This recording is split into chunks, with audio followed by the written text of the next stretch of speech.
కర్నూలు జిల్లా ఆదోని పట్టణంలో RR labour కాలనీలో ప్రభుత్వ పాఠశాలల్లో విద్యార్థుల భవిష్యత్తు గురించి 10వ తరగతి అత్యధిక మార్కులు సాధించిన విద్యార్థులకు ఆదోని నియోజకవర్గం ఎమ్మెల్యే డాక్టర్ పార్థసారథి బహుమతులు అందజేశారు.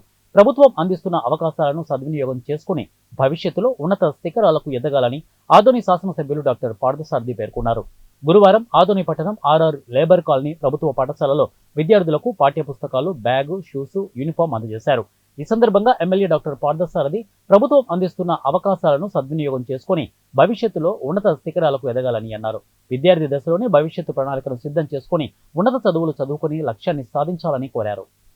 పద్యాలు పాడితే సరిపోదు, మన గురువుల్ని మనం గౌరవించుకున్న రోజునే మనకు మంచి భవిష్యత్తు ఉంటుందని మీరందరూ కూడా నమ్మాలి. ఒకప్పుడు నేను ఎందుకు ఈ విషయం చెప్తా ఉన్నానంటే, మా నాన్న ఒక టీచర్, చిన్న టీచర్ కొడుగా పుట్టిన నేను ఈరోజు ఈ స్థాయికి రావడానికి మా నాన్నగారు పెట్టినటువంటి భిక్ష, మా నాన్నగారు పెట్టినటువంటి చదువు, వీటి ద్వారానే నేను ఈ స్థాయికి రాగలిగినాను. కాబట్టి ఎప్పుడు గుర్తుపెట్టుకోండి, గురువుని గౌరవించడం, తల్లిదండ్రుల్ని ప్రేమించడం, ఇవి తప్పనిసరిగా ప్రతి ఒక్కరు కూడా అలవాటు చేసుకోవాలని మిమ్మల్ని అందరినీ